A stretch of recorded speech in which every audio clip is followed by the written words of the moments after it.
Attention. Welcome to the Different Spectrums podcast. We dive into the wild world of mental health discussions. Get ready for profound talks, a sprinkle of humor and sarcasm, and a touch of colorful language. Just a quick heads up, our show reflects our individual opinions, which may not align with the standpoint of the podcast, our featured guests, or any related corporate entities. Our mission? To illuminate through laughter and satire because everyone needs a good chuckle. Chill out and don't stress over the small stuff. Legal troubles? No, thank you. Cancel culture? Please spare us. We'd rather keep this space lawsuit free. So buckle up, have a good time, and join us as we navigate the vibrant realm of mental health on the Different Spectrums podcast. Today's episode is sponsored by BetterHelp. BetterHelp connects you with a licensed therapist who is trained to listen and give you helpful, unbiased advice. By using our link, you can get 10% off your first month of therapy. So, Naz, as a therapist on BetterHelp, what has your experience been like? I've been doing it since January 2021, and it's been really fun and exciting. I've been able to reach clients all over the United States and the world. I've had good relationships. I've had folks that I've had for a couple months and a good handful where I've had for almost 2 years now. So it's magnificent. I've enjoyed my time and my clients. I love them. Awesome. You can do it all from your phone or computer via phone call, video chat, or messaging, however you feel the most comfortable. Let BetterHelp connect you to a therapist who can support you all from the comfort of your own home. Visit betterhelp.com/DSP or choose Different Spectrums podcast during sign up and enjoy a special discount on your first month.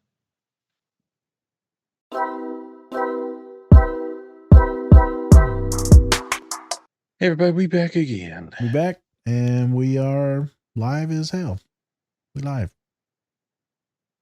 I'm Spencer, and of course, we have our licensed clinical therapist and runner of the mouth. They like to call me preacher man. They like to call me a jabberjaw. I don't know what that means. Jabberjaw. Hey, I was putting on this damn trailer hitch a minute ago on the truck, and my head's so big that I was able to brace the fucking 200-pound trailer hitch with my head while I was screwing it in. Yeah, it's like a sack of potatoes, I tell you. Straight up. Yeah, I thought I was gonna die. Yeah, it's probably not good putting 200 pounds on your head, but hey, you know what? Nope. We live to fight another day. I was actually using my jaw, my chin. My dad said, "You're gonna be real good at something after this." Well, let's get to the show. I'm Dr. Nas, people. Bananas in the mouth. All right. Anyways, remember, don't take us too seriously. Or do. It's completely up to you. Don't forget to run up those likes for us. We'd really appreciate it. So, today we are going to be talking about the movie The Holdovers, featuring Paul Giamatti. Yes, the great and apparently crooked-eyed Paul Giamatti. Also in there was Divine Joy Randolph, who actually won an Academy Award for Best Supporting Actor in a film. Yes. Clap it up for Divine. Yeah, so we're going to be taking a look at that. Some topics we're going to be covering are just kind of what the needs are for schools, apparently. We have a scene for that. Yeah. You thought you weren't going to talk. You thought we were going to talk about just mental health? Nope. Talking about academics. You got to learn. Thank you. We're also going to be talking about how terrible white people can be. You know. And if I said it once, I said it again. And I say it over and over and over. I know. it. Yeah. Mm-hmm. Yeah. Okay. That was a great sentence. We're also going to be talking about like mourning loss in there as well, teaching about philosophy, and then how the past can explain the present, and also kind of, how we aren't each other's parents. Nope. No, we are our own people. Own people. We the people. with that, let's say anything before we get into the show. We've got a lot to talk about, but we're gonna maybe go quick over scenes. I don't know. We'll see what Jesus takes us. Obviously, folks, we're going to talk about autism in here because this character is very autistic coded.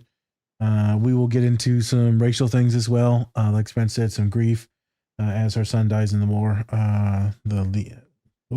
Pop up. And my favorite scene is the one at the very end where he's sitting down talking to him, and he's like therapizing just like I would. You know, your voice changes. They tell you the sob story, and you start to gas him up. But you lead in with a few jabs too. You're like, you're a piece of shit, and I hate you. But like, you're a good kid. You got talent, kid. You got talent, but you're an asshole. You got talent. You're probably not going to make it in life, but you might as well try. Try to not make it. All right. Don't worry about your IRA. Just spend your money. You're going to die. So we're going to get into some really good, juicy topics. Very good scenes for folks to visualize, to maybe heal from, and also to laugh at. So we're going to talk about autism. Let's get into it. Let's crack our pipes. Get to smoking. Not a crack pipe, but like, you literally just put the words crack, smoke, and pipe all in the same sentence. Yep. Well, you're a dumbass. Whoop, whoop. Whoop, whoop. Jesus. Oh, yes, I know a couple of these reprobates. Let's be a little more elastic in our assessment, shall we? It's hard enough for them to be away from home on the holidays. Latitude is the last thing these boys need. Paul, at your core, you're an excellent teacher. But your approach to the students is rather traditional. The school was founded in 1797. I thought tradition was our stock in trade. Then let's call it hidebound. Unwavering, resistant to... Yes. I know what hidebound means. I get it. You're still angry that I failed Jordan Osgood. Senator Osgood was very upset when Princeton rescinded Jordan's acceptance, yes. And I've continued to have to deal with the fallout. Hardy, are we really supposed to let these boys just skate by as long as Daddy builds a new gymnasium? Of course not. That's not who we are. But we can't be ignorant of politics. That boy is too dumb to pour piss out of a boot. A genuine troglodyte. Jesus Christ, Paul. He was a legacy and the son of one of our biggest donors. Ever think his dad might be expecting a little consideration for his dollar? And he got it. A first-class education for his son. Oh, come on, Hardy. As Dr. Green used to say, our one true purpose is to produce young men of good character. I don't care what Dr. Green used to say. And we cannot sacrifice our integrity on the altar of their entitlement. I'm just trying to instill basic academic discipline. That's my job, isn't it yours? It was. Until I became headmaster and saw that it's not so simple to keep the damn school afloat. I begged you to give the kid a C-. There are instructors here who will do that. I am not one of them.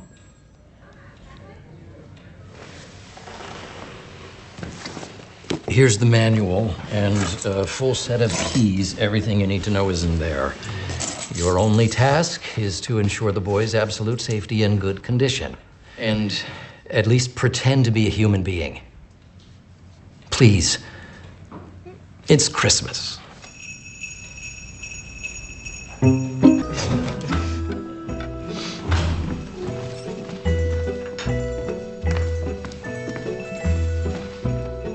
Lovely. Thank you, Mary.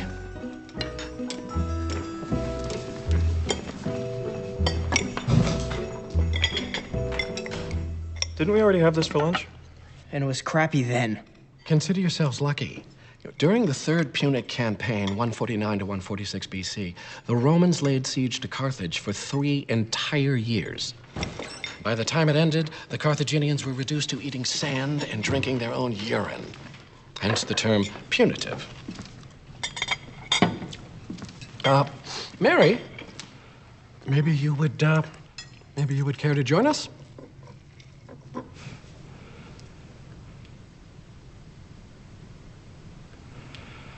No, I'm all right. Thank you.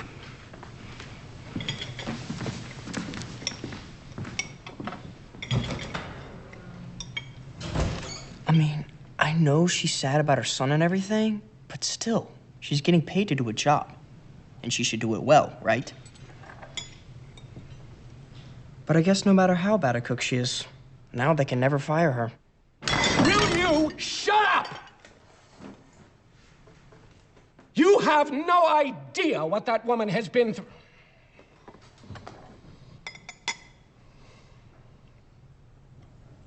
You know, Mr. Kuntz, for most people, life is like a henhouse ladder, shitty and short. You were born lucky. Maybe someday you entitled little degenerates will appreciate that. If you don't, I feel sorry for you. And we will have failed to do our jobs. Now, eat. Like antiquity. In class, maybe, but I never think about it unless I need to. Ah, well, here. What do you see? I don't know. Bunch of pottery. Look at that one.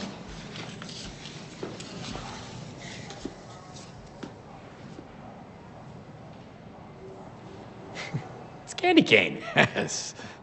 There's nothing new in human experience, Mr. Tully. Each generation thinks it invented debauchery or suffering or rebellion, but man's every impulse and appetite, from the disgusting to the sublime, is on display right here, all around you. So, before you dismiss something as boring or irrelevant, remember, if you truly want to understand the present or yourself, you must begin in the past. You see, history is not simply the study of the past, it is an explanation of the present. See, when you say it that way, and throw in some pornography, it's a lot easier to understand. Okay. You should try doing more of that in class and less yelling. You know, most of the kids dislike you, pretty much hate you. Teachers, too. You know that, right?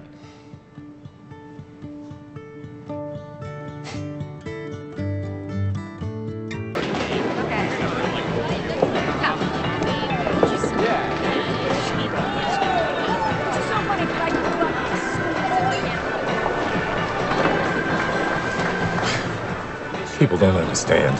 This isn't 10-pin. Oh, see, it's much harder. All these 10-pin assholes coming in here like they're slumming it. The hell with them. Yeah, fuck them.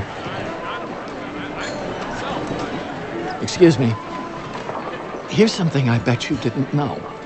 Your uniform, festive as it is historically inaccurate. Saint Nicholas of Myra was actually a 4th century Greek bishop from what is now Turkey. So a robe and sandals would be closer to the mark. But I guess that would be impractical given the weather and all the silly but lucrative mythology about Santa and elves and reindeer and chimneys and whatnot. What can you do? As Democritus said, o cosmos eliosis, o vios hypolipsis. World is decay, life is perception.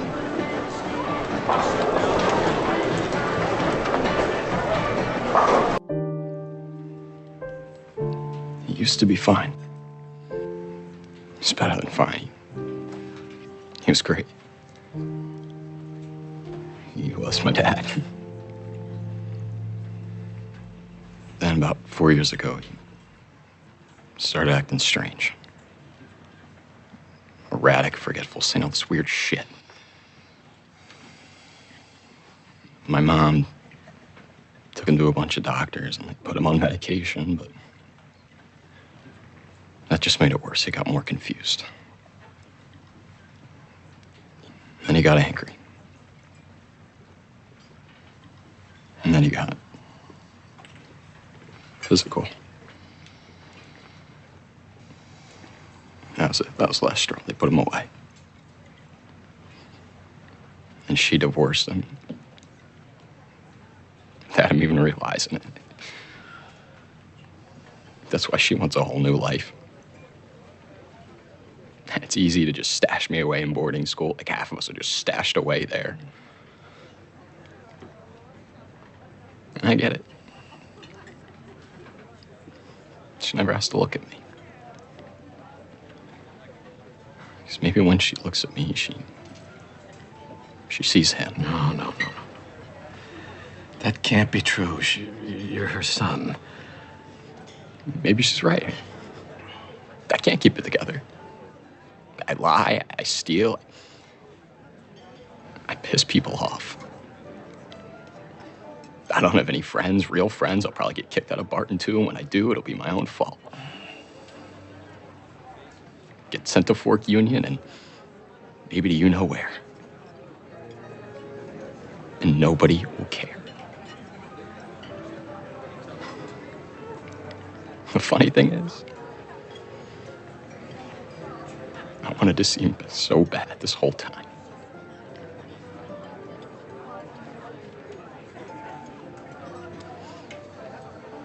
But I also didn't, you know? So I'm afraid that's what's gonna happen to me one day. No, Angus, listen.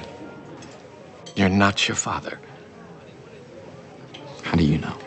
Because no one is his own father. I'm not my dad, no matter how hard he tried to beat that idea into me.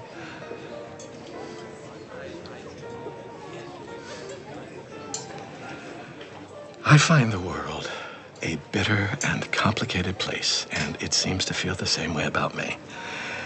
I think you and I have this in common. But don't get me wrong, you have your challenges. You're erratic and belligerent and a gigantic pain in the balls, but you're not your father. You're your own man. Man, no. You're just a kid. You're just beginning. And you're smart. You've got time to turn things around.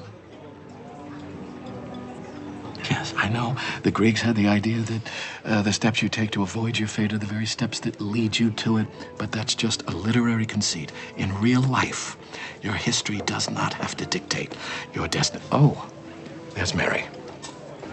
Can you not tell Mary or anybody about... Entre nous. This whole goddamn trip is entre nous. Stand up. What? Stand up for the lady, you boor. Cretin. Hey everyone, I'm here to talk about our new collaborator, Toink Toys. They have a wide selection of, you guessed it, toys and other great collectibles. They have products from Marvel, Star Wars, Harry Potter, and everything pop culture. You could say they put the toy in Toink. So go check them out at toink.com and use our code Different Spectrums Podcast to get 10% off your entire order today. After that unusual break, we're back again. We're back. And we're live. WWKZZD. Labeled it heavy and greasy. What does that stand for? ZZD. What? Zamboni dick. Oh my God. We're back and we're live. ZZD. You're a fucking idiot. We're alive. You know, I'm driving the truck. Everyone behind the trailer hitch, they're not gonna be alive. We alive, they not alive.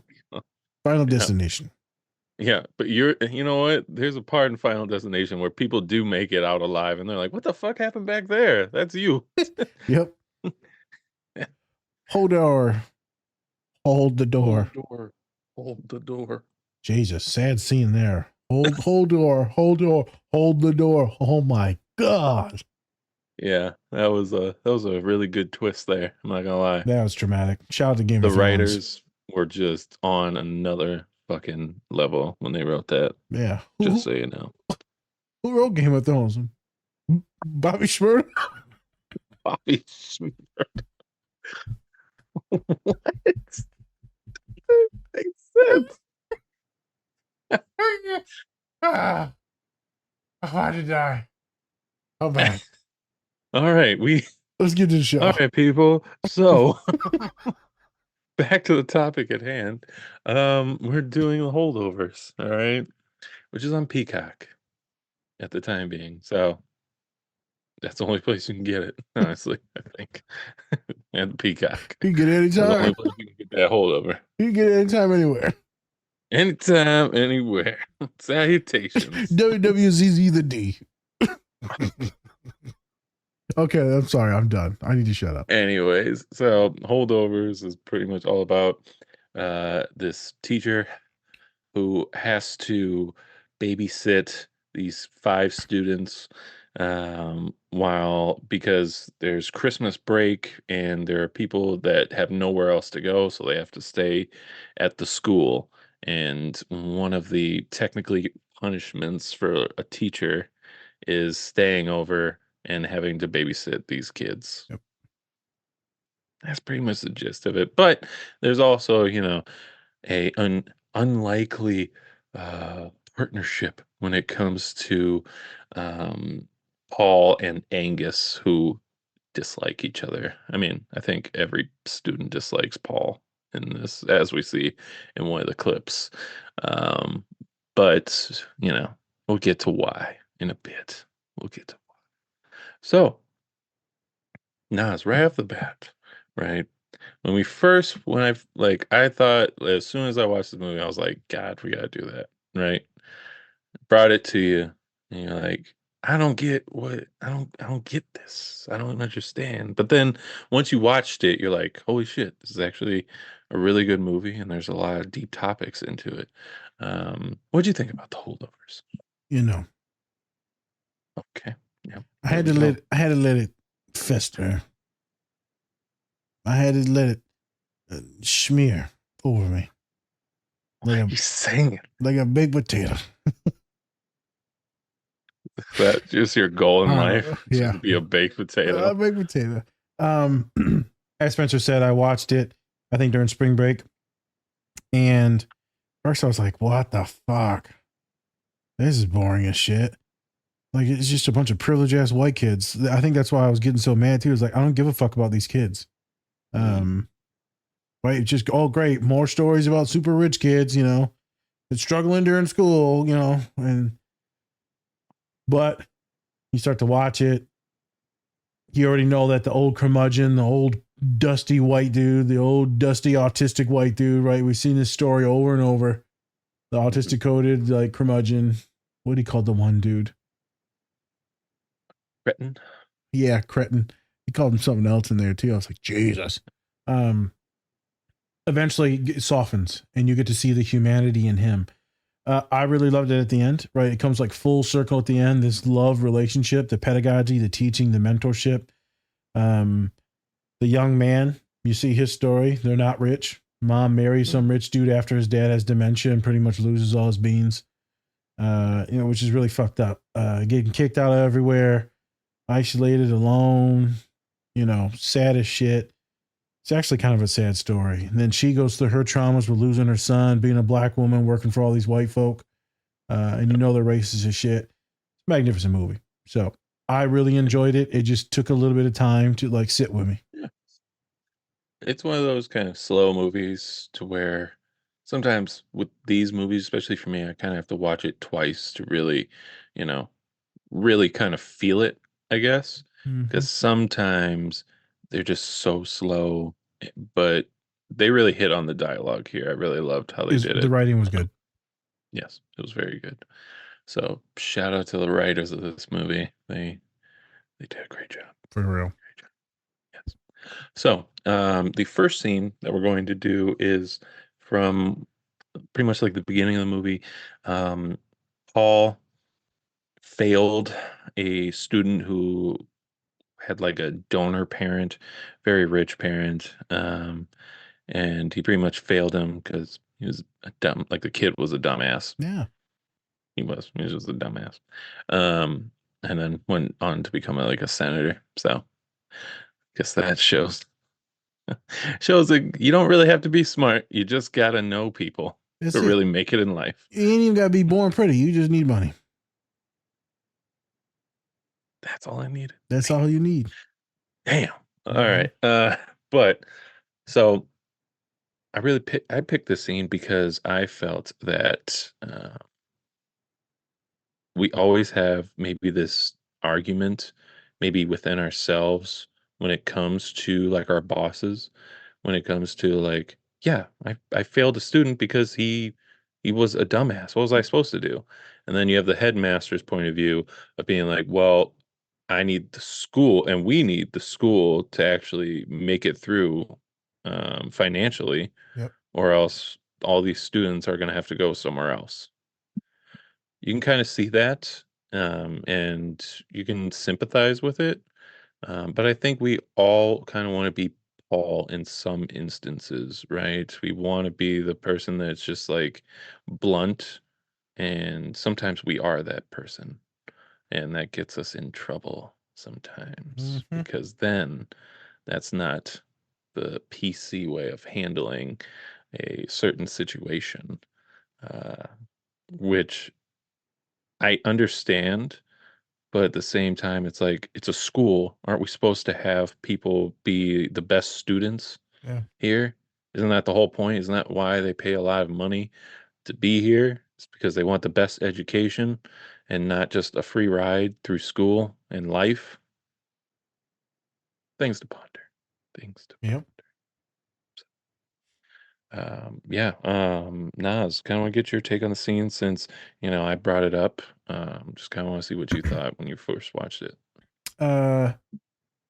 You see his again as this old dusty old man, this kind of black and white. This is the way I do it. It's my way or the highway.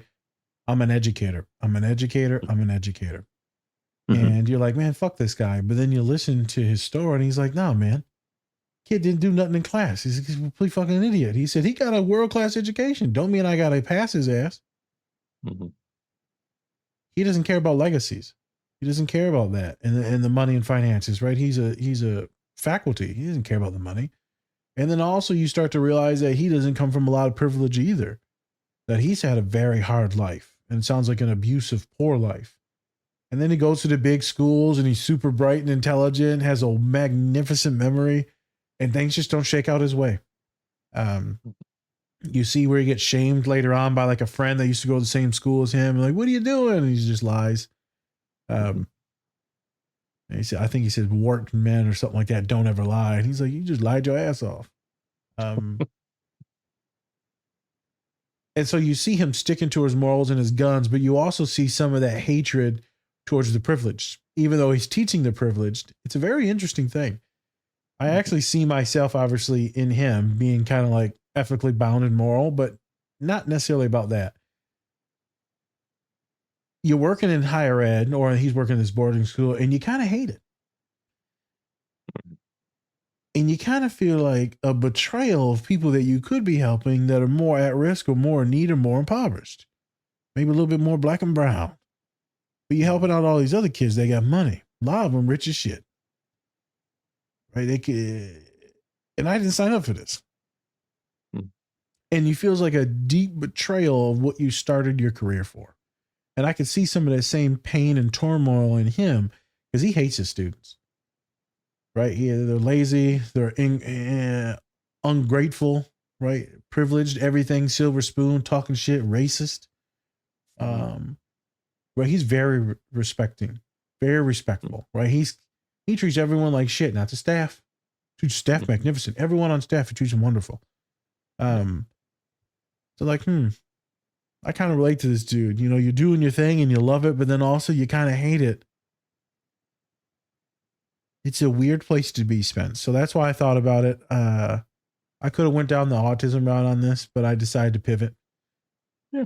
I feel like there's a lot of people that are in these spaces, a lot of autistic folks, a lot of folks of color that are in spaces where they could be using their skills somewhere that could be more impactful. Not saying that my students and clients don't have issues. I'm not saying that, but there's folks that have more. This is going to come off a little weird, but they get me. You mean to tell me this kid that's got everything, and then they get me as a counselor, a badass counselor that can get you from point A to point B quickly. You get me. I kind of don't like that sometimes. I wish that some of the other kids. That's why I really like St. Mary's, man. I work with a lot of underprivileged kids, man. compared to the school here. And don't get it twisted. I get a lot of magnificent kids here too, but St. Mary's, it was a higher rate of black and brown students, athletes, students with different traumas, socioeconomic issues. That's what I thought of. I thought of the betrayal of myself. What am I doing? Kind of the hostility and anger, and then telling all the people to fuck off. I have a standard. I set my standard. I go by that standard. Yeah. I'm sure other people feel that way in their jobs. So that's why I wanted to bring that up, because that's the thing that we really haven't talked about is this dilemma, this ethical dilemma in your workplace. Spencer kind of talked about it too. This dilemma of how do you act? How do you carry yourself? What's the PC way? What's the neurotypical way versus the kind of spectrum way? Like, no, be stupid. Yeah. Right. You know, someone else would have been like, well, you know, Johnny, you know, we tried with Johnny. And then, you know, no, fuck Johnny. I just couldn't give him the grade. No. Fail. Yeah. C-. No. He said the boy couldn't piss. The boy couldn't pour piss out of a boot. He couldn't pour piss out of a boot. Damn. That's just a burn. Yeah, that's a burn. That's an educated burn. Bro, he got some zingers, bro. He got them autistic burns. He got them fucking 3rd degrees. Yeah. It's a good scene. I think also, do you feel like in a way that you're not being as challenged as you could, not just like with work, but just like with overall how you feel on a day-to-day basis? Do you feel like you're getting challenged like that, or yes and no, depends. I have some clients that do challenge me and it's magnificent. I have some clients that I admire and love deeply, which, you know, you're probably going to get anyways no matter where you go, right? Yep. So I think the thing is that you get kind of comfortable and content doing the same old thing over and over. It's time for a change. But also, I'm scared to move on and go to do these other things because it could be really hard on me mentally. Because when you go work for your people, with your people, I've had a high influx of black and brown students in the last 2 months. It's just challenging, bro. It's magnificent. But boy, when you see someone that look like your mama or your cousin, and you know, it's just interesting. They got the same mannerisms as your family, right? And friends. It gets interesting. Right. The dissociation and separation for a therapist between someone that looks completely different from them, completely different gender and all that, you can segregate the emotions. But when they start looking like your people, talking like your people, there's a little bit more love, a little bit more connection, a lot more protectiveness. And when I get protective, you know, sometimes it can get weird for me because I'll either get overstimulated and angry or like super sad. So I have to continue working on my breathing regulation, make sure that I'm not sympathetic and like, oh, they're screwed, and stay in empathy where I'm just caring for them. So it's a complex thing when you've been doing a job for so long. Yeah. But I would also say with that, you also have a chance to be that sympathetic and not be like other therapists where they're just kind of robotic and getting straight to the point. You kind of have to have that fine line of like emotion, but then also being theoretical in that too. You got to be emotional, but then you also got to have your brain on and your intelligence on to intellectualize, right? To philosophize, to therapize. It's an interesting duality that all therapists have. Be nice to your therapist, folks. Yeah. Be nice. I'm not saying you need to care for their feelings and all that shit, but just, you know, don't be no asshole to them. They got to listen to probably 6, 7 of you bastards at a time every day. And when you get a therapist that actually remembers you, your stories, they bring up things from the past, that's a good one. You got a really good one. Now, when they keep asking the same shit over and over, they're either completely burned out, they got too many clients, or there's something going on in their life. Doesn't mean that they're a piece of shit, but you might need to switch to another one or talk about it with your therapist. Like, so you don't remember a goddamn thing. Yep, say it just like that. Yeah. Go over well. How many fucking times you gonna call me Tommy? The name Bob. I'm Billy. My name Billy Bob. I'm Billy Bob. So that's all. Just be kind to your therapist. But if you find one that is paying attention, that is super intuitive, that's asking you questions, let's do it. Bro, this is random. Story time. Client comes in, blah, blah, blah, a bunch of stuff, issues we're working on, emotional regulation, super masculine, the individual, woman. And the funny thing is they go, how do I win therapy? We didn't set no goals last week. I need to win. And I'm like, huh? Who? Like, okay, so we did set some goals and we did a lot of work and figuring out what's actually wrong. And it was up to you to go home and think about the shit and then come back to me to see if I was wrong or not to confirm I was right. And then I told you we were going to work on these 3 different things. Did you work on the 3 different things? No. You didn't do the fucking goal. So the goal is to work on emotional regulation, but the goal is to also back away from perfectionism, to back away from this masculinity that allows you to be in control all the time and to never let people see you vulnerable. That's the thing that's suffocating you. That's the thing that's deregulating you. That's the thing that's neurologically fucking up your whole system. And so it's interesting when people go, I need to win therapy. At the end of the session, Spence, I said, you want to figure out how you win therapy with me? Don't be a piece of shit. Yeah. Be nice to people. Be kind to people. Especially for this individual. I said, especially the black and brown individuals. Just be nice. I said, I'm always nice. I said, okay. Sure. I lean in. Yeah. Be a good person. I'm putting all this shit into you. Be a good person. Don't make me waste this on you. Okay. Well, with that's a good transition to the next scene. There you go. Second scene. It's the dinner scene, right? So we have all the holdovers. They're all having dinner, and then one of them got punished for stealing a picture. I think that was the reason why. Or was it beating up that boy, throwing that boy's glove? It was something. He did something stupid. He did some stupid, some white. I don't know. But can't remember. But then obviously you have Mary, who also stayed behind. She's a cafeteria lady who also lost her son in the Vietnam War. And so she stayed behind as well.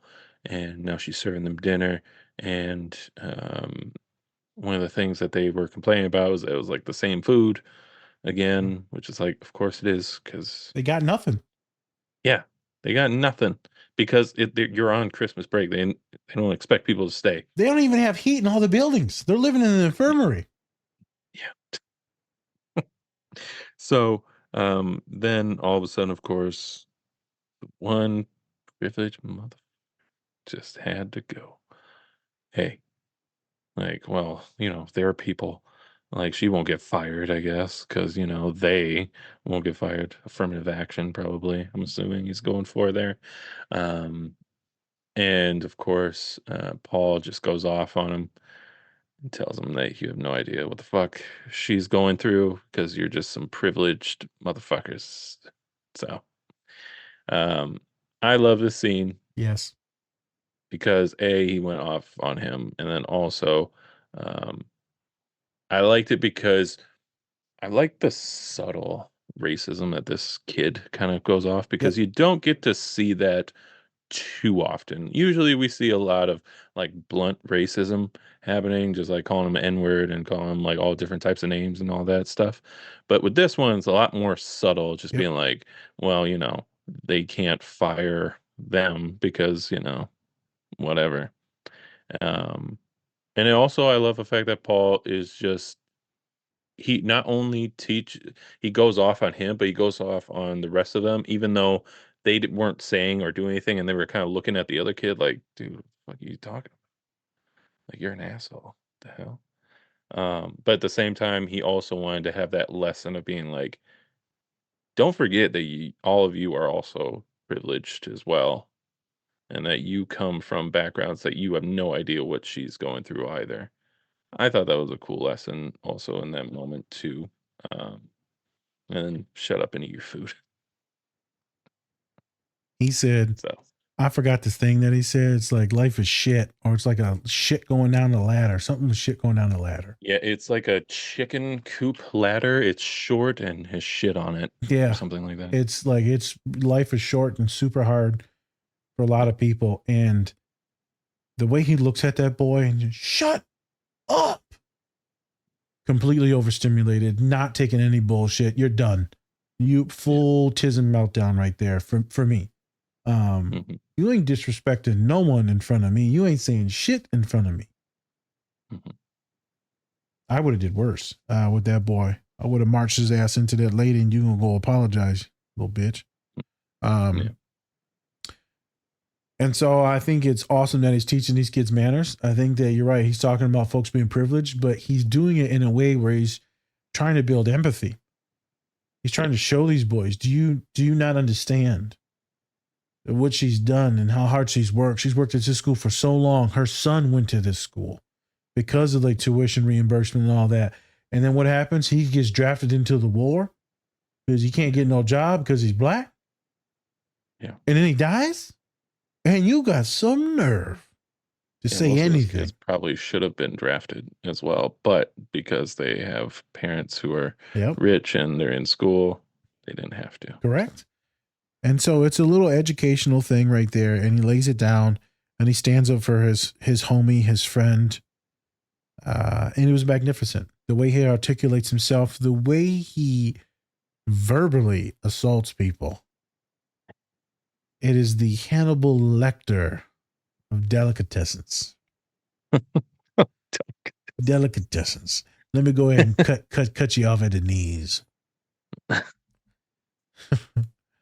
It's never good when you're quoting Hannibal Lecter and you're like, I like it. I like how you say that. Yeah, I chop his ass up. We make it enchiladas. All ass. Enchiladas. All ass. Shout out to the individuals that do this, that hold people in check or in line about certain things that are safe enough to do it. I was recently talking to one of the homies when we were in Detroit, and homie's like, and I'm like, here we go. As soon as you hear that, and he just starts going off. And I get it. Dude's like conservative, Republican. I mean, it is what it is, man. I get it. Fucking hates Joe Biden. I'm like, I fucking hate Joe Biden. Then he starts going off on like queer individuals, specifically trans. And so we just had a really good trans discussion. And I had to explain a lot of the pronouns, different things, and how the media is overblowing shit too. And I was like, don't fall for this propaganda, man. You're falling for it. We're like, relax, chill. So we did a lot of groundwork. And I could have went in hot and heavy on his ass. Like, no, let's teach. Like, this is my boy, good person. Let's teach. So that way he don't say something stupid to some other bigot, and then they're just like gassing and fueling each other up. I think a lot of people will just go with things, but I felt it was going like a weird direction. If you're making some jokes but it's like harmless, but you're being sarcastic, I know a lot of people don't agree with that. But if you do, like, I'll let something slide. But like, this is like the hard R like version of like transphobia, homophobia. And I was like, it's just not going to happen in my car, homie. And so I just enjoy people that have these conversations that are difficult and check people on like different type of privileges. No knock if you got, I'm privileged as fuck. A nice house, car, money, RA. Like it's okay to say you're privileged, man. It's not hard. Doesn't mean that you suck. No. Yeah. Just that you've had it easier than others. And that's okay. Or you currently have it easy, right? Because I didn't have it easy before, but now I currently have it easy. Yeah, you've had it easy all your life. I did. You did. You did. You were fucking, you're Cakey. playing around, chilling. I was. It wasn't going through any type of traumatizing events. I wasn't going through nothing. It was fine. I took my beatings like a champ. Yeah. The scars. Again, magnificent scene. This movie is so well written. And the acting, you said the young man, this was his first acting gig, Angus. Yeah. He has like other credits, but it's like nothing like feature length film. Yep. This is like his first big movie. And so, he was picked out of one of 12 people in this school to actually play this character, and he won it, and you see why. He can lay it down, boy. I loved it. Yeah. Let's skedaddle. Let's skedaddle on over to scene 3. Okay. Scene 3.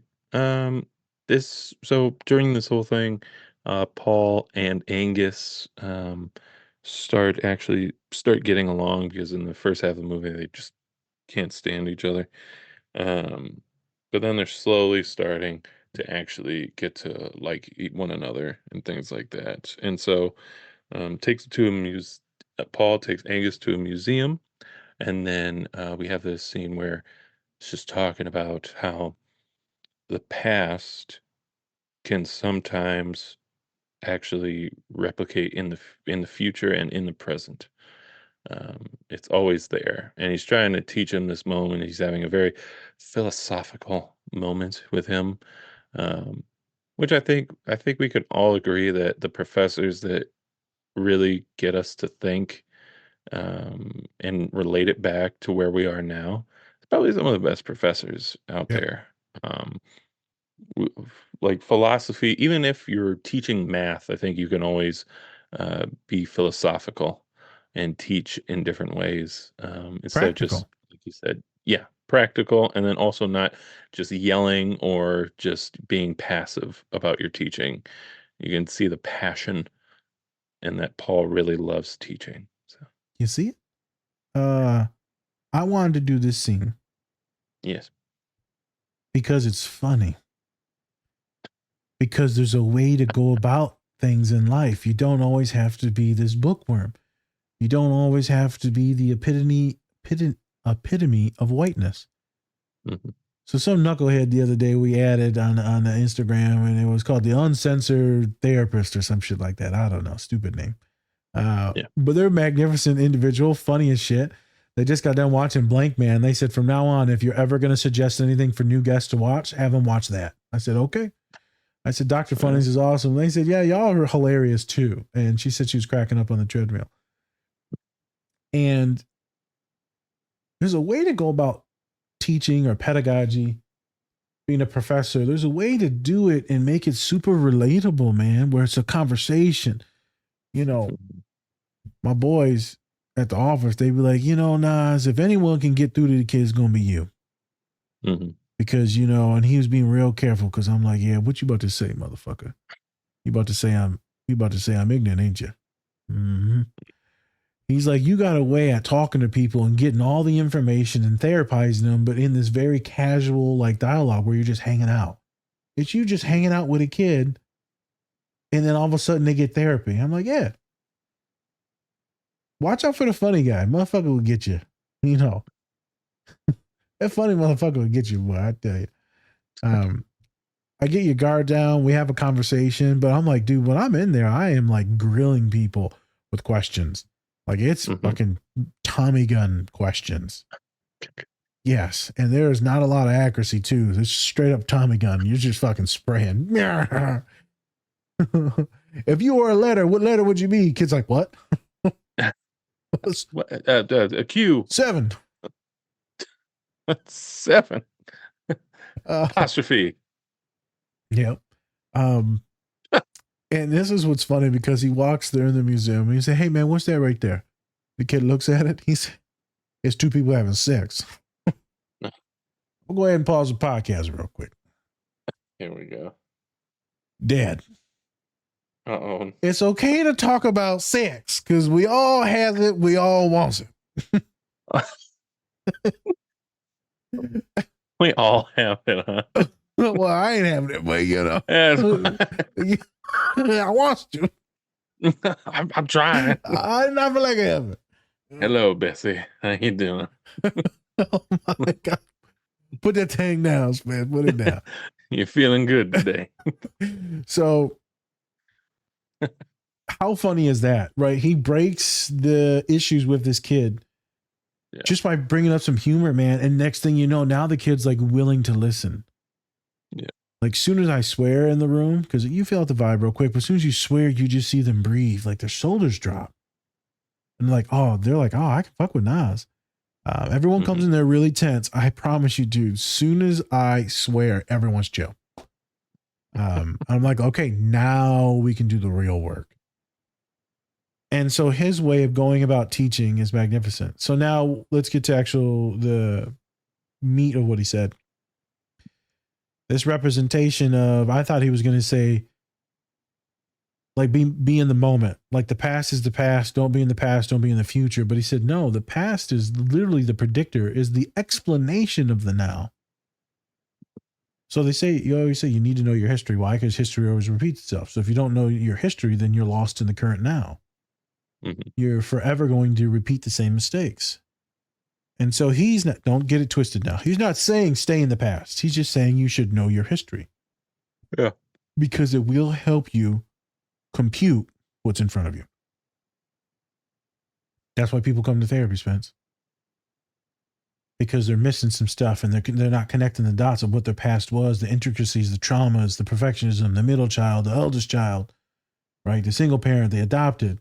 Who knows? They ain't good. They're super bougie and privileged. There's so many different complexities that can fuck with a kid. And then they come to my office and I'm like, oh, there it is. And the kid's like, what? This Chicana said the other day, it was beginning of the semester, I said, man, my last therapist sucked. I said, hey, why? I didn't realize until I met you. I said, what happened? She said, the way you psychoanalyzed me was the craziest shit, and I've been through a decent amount of therapy. I said, okay.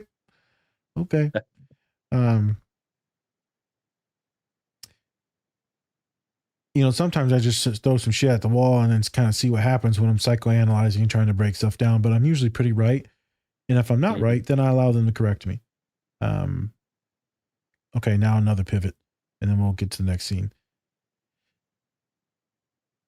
The way he does his teaching in this moment, not maybe the other moments, but in this moment, it's very much a cultural thing when it comes to Black and brown therapist individuals. It's through stories. Mm-hmm. People love stories. Motherfuckers weren't able to read back in the day, or were forced not to read back in the day, not to get educated in old times, slavery times. And so you see this illiteracy that's been held against a lot of folks, and stories were the way that we taught and the way our cultures were passed down from generation to generation. Mm-hmm. So when I tell folks like, hey man, you're probably going to want maybe a therapist of color because they're going to be better at navigating you through these stories instead of someone being like, what's your goals? Yeah. Okay.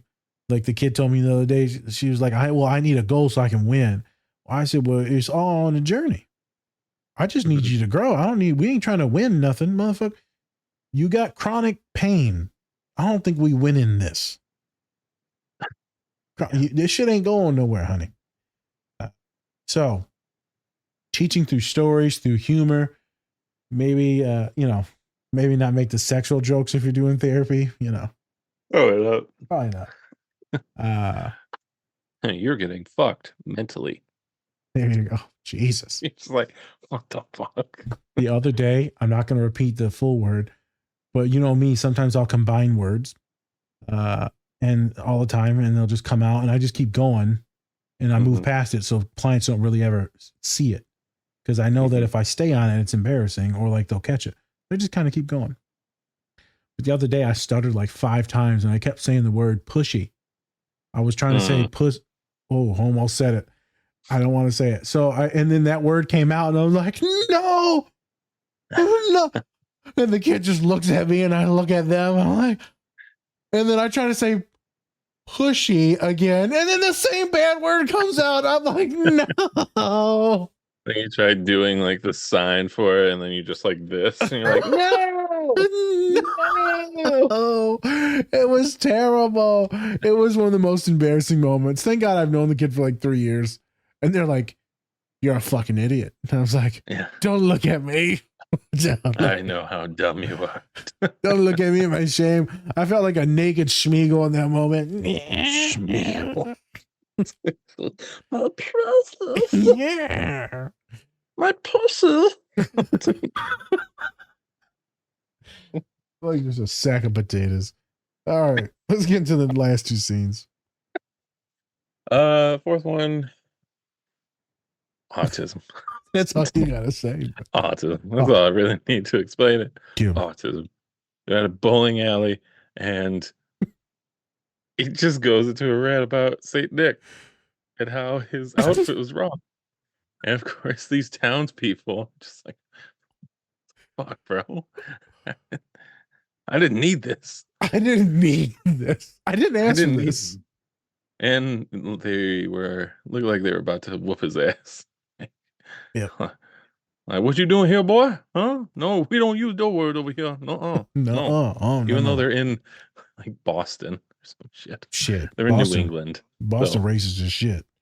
What? No. Spence, for those of you that are listening on the podcast side, I want you to go back and watch that scene. I actually want all of you, go and watch all the scenes.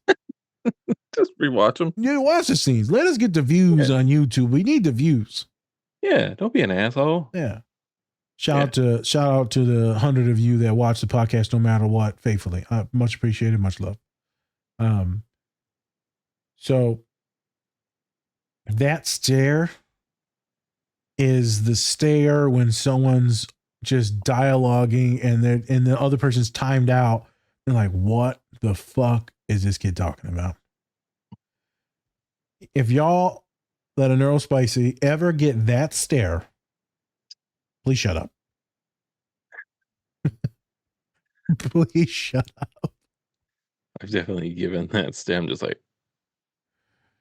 Spence does it to me on the podcast all the time. I'm like, that boy drooling. Whenever Spence gives me the Edgar from Men in Black look, I'm like, he's dead. Edgar from Men in Black. Edgar? What the fuck is that? More sugar water. Oh, there you go. Yeah. More water. Sugar water. Yeah, I'm talking about ass enchiladas. Here we go. Yeah, I just called Spencer Edgar from fucking Men in Black. Yeah, you just called me a alien in a man's clothes. A cockroach. Skin. A cockroach. You literally called me a space cockroach in a person's skin. You also gay. Oh, well. Slay. Funny scene, dude. Bro. It is. How many times have you gotten that look when you're just on your stick? Oh, when I'm fucking talking about like Star Wars or Marvel and I'm just going into like the intricacies of different characters.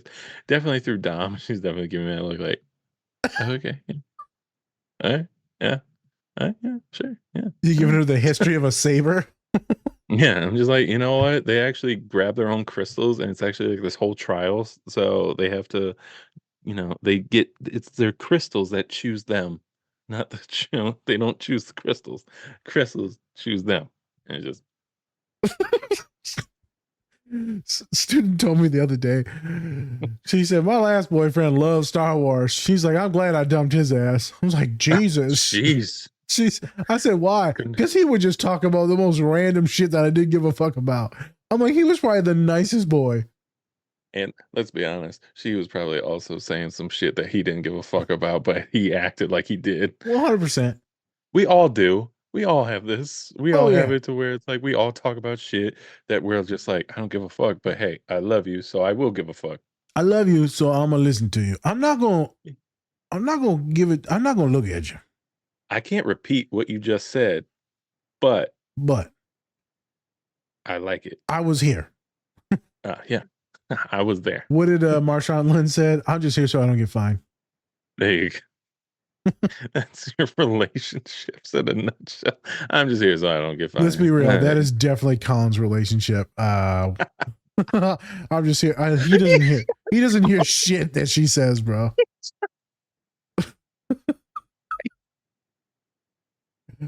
I like, bro, do you even pay attention to her? He's like, I haven't paid attention in like 3 years. That seems like a lovely relationship. Not gonna get into it. All right. Yeah. So thank God she doesn't watch the show. Well, this is gonna be the one episode she watches. I know. I've literally been planning the divorce. I love this movie. Oh.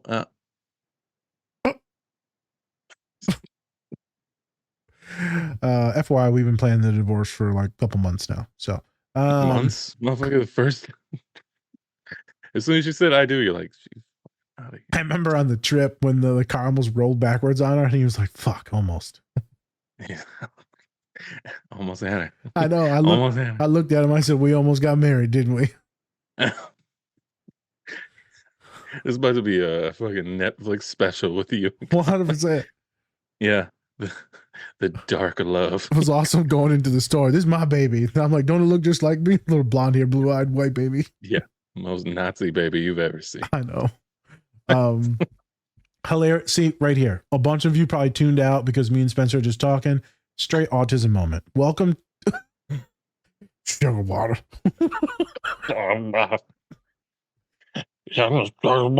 So this is a great example of how folks on the spectrum can just go on a tangent. And Right. sometimes you need to reel it in. I love his brain. I love how it works. I love the details, the history. It's ignanimous. Master Cephalophagus. It's Mastodonius. It has an IOUS. We in the So spectrumy, so autistic, this whole movie. Let's get into the last scene and then we can therapize this because it actually was like magnificent and a good representation of people suffering. Yes. So in the last scene, we find out Angus's dad is going through or went through dementia, and he's kind of going through relaying the whole story and how his family kind of like broke up or like was torn apart by this illness. And it's a great scene. It's a great monologue of this young actor and how he's really relaying the pain of like what's happening and where he is now. What I love about Paul and Angus is that they're very similar. And then we, later on we find that out. Even though they're both kind of acting out in their own ways. Paul's acting out in a way of being way more strict and not allowing anything to kind of go by and really punishing his students for the most small things, right? And then we see Angus, who's kind of just acting out, just emotionally, just like you're just like, he's just another teen, acting out. It's just how it goes. And then you find out there's just so much anguish happening at home. His mom is pretty much getting a new family and leaving him behind. Which is just like, wow, that mom's a piece of shit, Yeah. honestly. Because it's just like, oh, okay, so now you have a new husband, new boyfriend, whatever, and then now you're just going to leave and, you know, leave this kid to kind of fend for himself now instead. Because they were supposed to go on this huge trip, I think to Boston. I want to say, I think it was Boston or something like that. And they were supposed to go on a trip, but then mom canceled, and that's why he had to stay at the school. Because his mom canceled on him last minute, and yeah. So, like I said, great scene. But kind of like, what were your thoughts, and why'd you bring this to the table now? Emotionally, just this is the deepest, most emotional scene throughout the movie, other than when the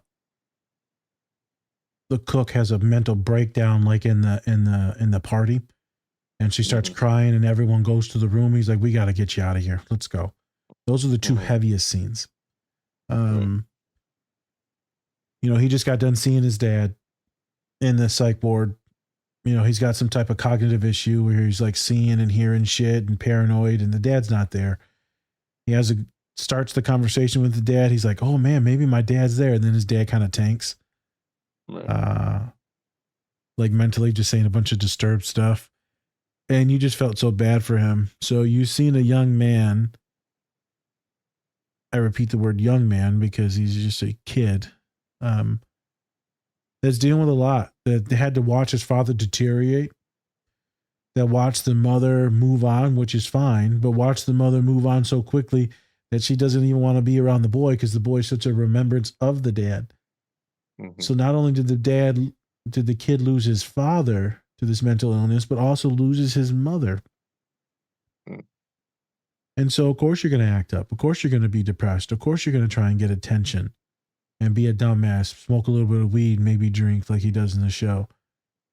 He's depressed as shit. And then he keeps getting kicked out of school. Now he's going to be shipped off to war. Then he's probably going to die in this war because everyone's dying in this war. So it's extremely sad to see him go through this. But now there's reasons. The past will show you your present. That was his past. His present is doom and gloom.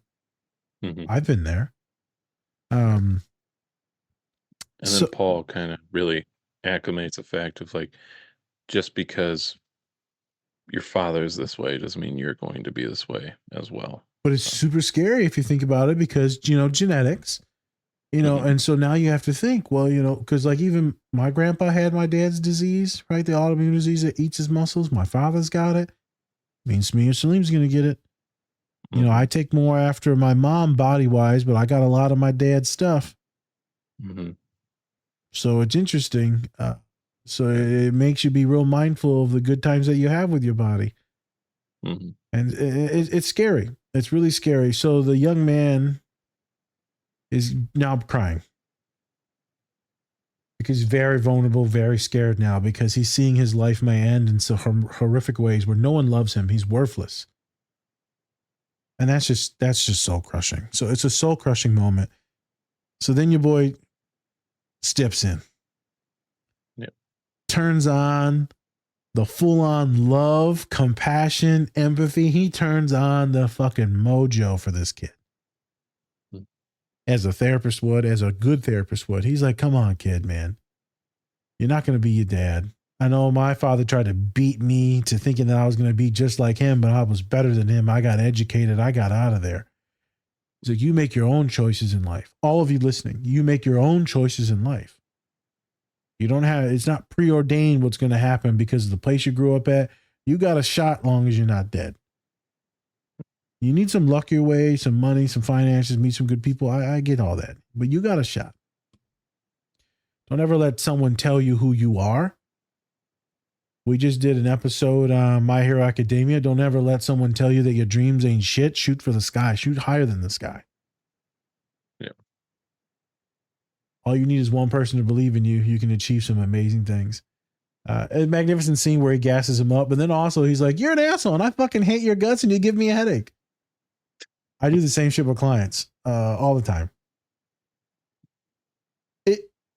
Think about it, Spence. It's a good manipulation tactic, but it's also true. If you're just saying nice things to people, they're going to think like it's all fake. You throw in a couple zingers, well, now you got them paying attention. You're like, I'm not being nice. I fucking hate you, but you got some good shit. I hate the mole that's on your face right now. Hate it. Can't stand it. Can't stand it. Can't stand it. But you know what? You're a good kid. You're a good kid. You're dumb as shit, but you got potential. There's something interesting the other day. I asked them, what would your friends say? I asked this to a lot of people in therapy. See, well, how would your friends introduce me to you? They would say, this is Tiffany. She's blank, blank, blank. This is Bobby, blank. This is Spencer. He's blank, blank, blank. What would they say? And everyone usually kind of struggles. They'd be like, oh, funny, kind, compassionate, good friends, weird, autistic. And the one kid says, blunt. About the business. She says, cold. Whoa. It's like, okay. Come back the following week. They said Swifty. I was like, okay. I said, you still didn't say one fucking good thing. Fuck, I give a fuck about who you listening to or who you're like. I didn't ask you that. So what are they going to say about you as a person, as a human? And people struggle with that. It's a really good tactic to see how they view themselves. And then at the end of the session, that's when I throw the sauce on them. I start to gas them. I got to cook them up. On that sauce, huh? We in there cooking. That tartar sauce? Or Yeah, flip it. Yeah, put the shit in it. you flip it's all over. Oh, I got that. Don't say no. Is it Mama Ali cooking? Mom.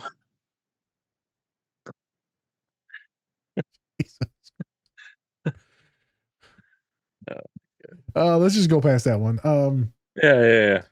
And so I like to give people the compliments, and then they say, well, thank you. I say, you ain't got to thank you about shit. This is facts. I'm just telling you facts.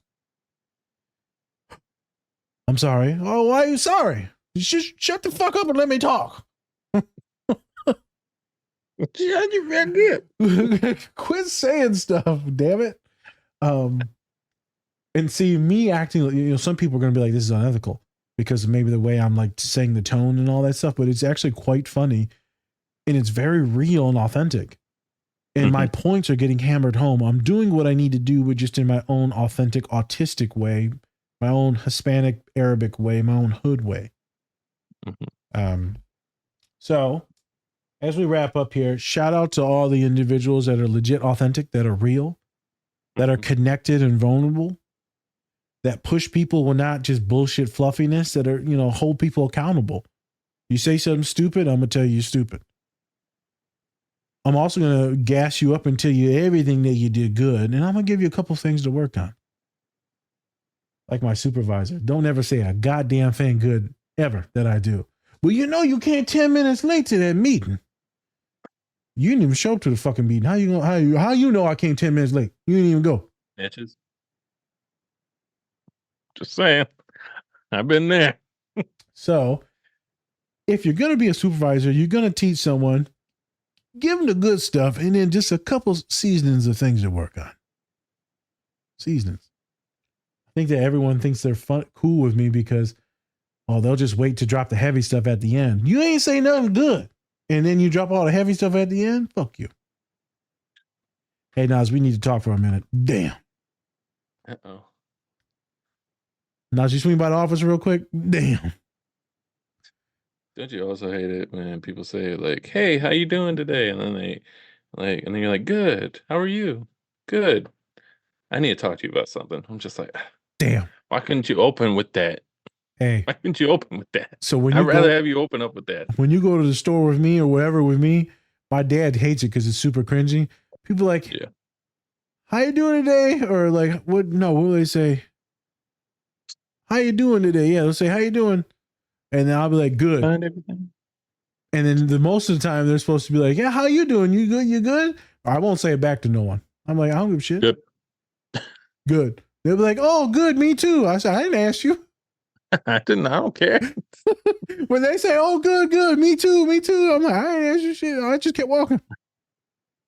My dad's like, why do you do that to people? Fuck them. Like an automated thing when you're in that retail business. Yep. Automated. Just, how are you doing? Good. All right. And then it's normal for the other person to reciprocate that, but I never end up reciprocating it because I'm like on a warpath to go get my Cheetos. Yeah. Crunchy or puffy? Hot. All right. That didn't answer that, but okay. I like hot. I like my women hot and crunchy. All right. With that. Actually, wait a minute. I like them hot and puffy. Like I'm crunchy. Like a puffy. What do they even mean? They have like arthritis. Like, what? Go you tense. You real tense. Girl, I can hear your bones click clacking from here. Girl, where's some security check at? Stand up again. I really want to hear your hip crack. There it is. All right. Anyways, thank you everybody for watching the show This today. is a weird one today. Just a little bit, but hey, what are you gonna do? Go check out the Holdovers on Peacock. Yeah, great film. Won Academy Award. I mean, this year was so stacked with films. It's like it wasn't gonna win Oscars and stuff. It just wasn't. Oppenheimer's just beat everybody pretty much. But yeah, go check it out. It's actually a really great film. It is. And then please go to betterhelp.com/DSP if you want to get 10% off your first month of therapy. Maybe going through some things and hey, want to try BetterHelp, get it with 10% off using our code. Yep. And yeah, and go find your therapist that kind of fits you. Also, go check out our line, Be a Man, our Be a Man collection. Awesome. Hot off the presses. Go check it out. We have Cry, Love, Talk, and Be Different. Yep. Go check it out. And there'll be plenty more coming. And if you have any ideas on what products we should be putting out there, if you want like a women's hoodie or anything like that, a hat or like a beanie, anything like that, just let us Bustier. know. I don't think they make those, but you know what? We can try. I need support. Be a man and take this bra off. Be a man, put it on. I said it. Anyways, I'm Spencer. That's Nas, Different Special Podcast. All right, everyone.